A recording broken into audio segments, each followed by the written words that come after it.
मित्रों, स्वागत है आप सभी लोगों का वॉइस ऑफ अमेठी में। मैं हूं प्रभात श्रीवास्तव। साथ चर्चा के लिए मौजूद वॉइस ऑफ अमेठी के संपादक डॉक्टर ब्रिजेश कुमार उपाध्याय जी।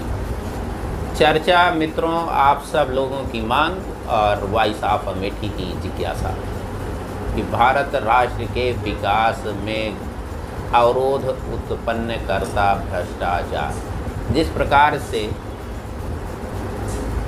प्रशासन में भ्रष्टाचार पनपता बढ़ता जा रहा है, लोगों में सिर्फ व्यक्तिगत स्वार्थ, हाय पैसा हाय पैसा हाय पैसा। प्रश्नों पर हम सीधा रुख कर रहे हैं और सब लोगों को आमंत्रित कर रहे हैं।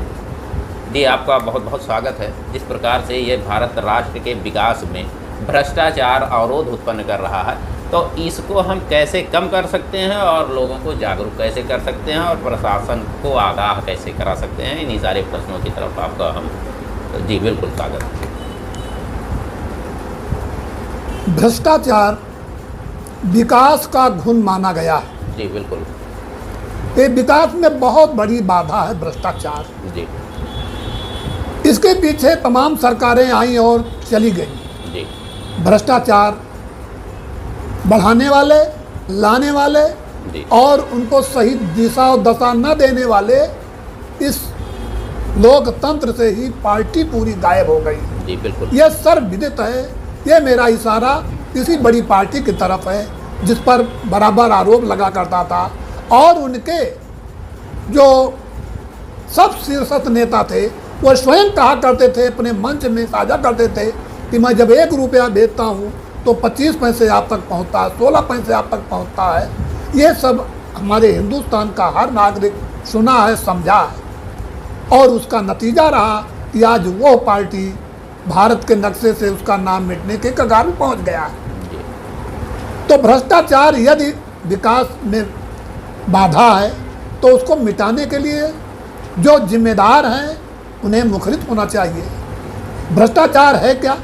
गलत कार्य, लूट खसोट, लालच, और ये लालच, ये लूट खसोट, ये गलत आचरण ही जो है देश, प्रदेश, समाज के विनाशकारी हैं। और अगर इस पर चाहे परिवार का कोई मुखिया हो, चाहे सरकार का कोई मुख्यमंत्री हो, चाहे हिंदुस्तान का कोई प्रधानमंत्री हो, जो भी हो, जो भी व्यवस्था के जिम्मेदार हैं, अगर उसके यहाँ भ्रष्टाचार का गुण लगा है तो विकास संभव नहीं है।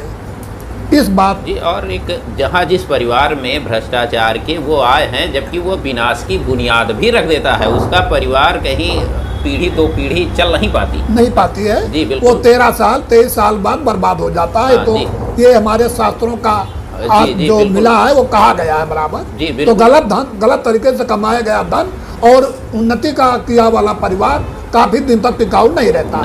जी बिल्कुल। तो इसमें हमारे सुप्रीम कोर्ट के जजों का कहना है कि संविधान में ये कहा गया है, प्रस्तावना में, कि गरीब तबके के लोगों को धन को बराबर बांटने के लिए वहाँ से ये अध्यादेश जारी हुआ है, किंतु अभी ये दूर का सपना ही रह गया है। इसका मतलब ये है कि निसंदेह ये भ्रष्टाचार जो है हमारे विकास में, हमारे संविधान में बाधा बना हुआ है। न्याय से लोग क्यों भटक जाते हैं, असत्य की विजय क्यों हो जाती है? जब कुछ लोभी लालची प्रवृत्ति के लोग इस विविधा में आ जाते हैं तो न्याय भटक जाता है, असत्य की विजय हो जाती है।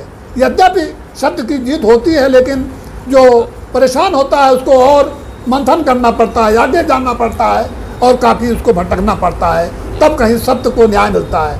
तो इसमें हमारे सुप्रीम कोर्ट के न्यायमूर्ति यस रविंद्र भट्ट और न्यायमूर्ति दीपांकर दत्ता की पीठ ने कहा कि पूरे समुदाय के लिए शर्म की बात है कि जो 7 चीज़ों में एक लालच का नाम आया है जिससे विधा व्यवस्था प्रभावित होती है। तो इस लालच के लिए नैतिकता का जिससे हाथ तेजी से हो रहा है, और भ्रष्टाचार की जड़ का पता लगाना ये अधिक बहस की आवश्यकता नहीं है। सिर्फ लालच पर अगर नियंत्रण कर लिया जाए, हर चाहे विभाग के जिम्मेदार अधिकारी हों, चाहे लोकतंत्र के सजग प्रहरी हों, और चाहे जो भी हों, अपने अपने स्तर पे, अपने अपने स्थान पे अगर लालच पे नियंत्रण कर लें, भ्रष्टाचार पे काबू पा लें, तो निश्चित रूप से हमारे देश का, प्रदेश का, समाज का कल्याण तो होगा ही होगा, लेकिन दिश में आपका विकास भी जो है चतुर्थिक हो जाएगा। इस तरीके से हमारे बुद्धिजीवियों का मानना है।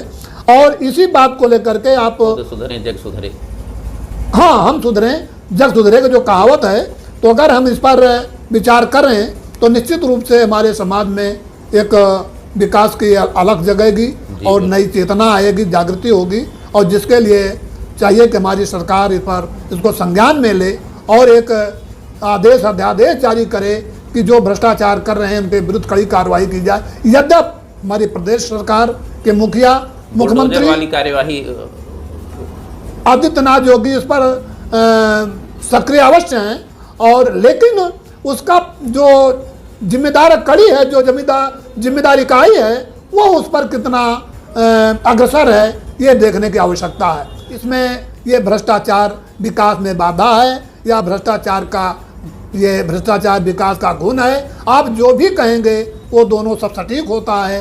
तो इसमें पहल और आवश्यकता इस बात की है कि भ्रष्टाचार को जड़ से मिटाने के लिए नैतिकता का पालन सबको करना पड़ेगा।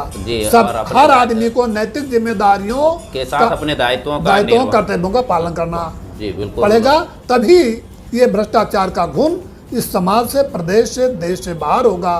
तब हमारा देश, प्रदेश और समाज उत्तम श्रेणी में पहुंचेगा। इन्हीं शब्दों के साथ हम आपका आभार व्यक्त करते हैं और आपसे आगाह करते हैं कि voice of Amethi news channel को आप बराबर देखते रहिए, सब्सक्राइब कीजिए, लाइक कीजिए और कमेंट कीजिए, ताकि हम आपके साथ सदा ऐसे नए नए मुद्दों के साथ हाजिर होते रहें। जय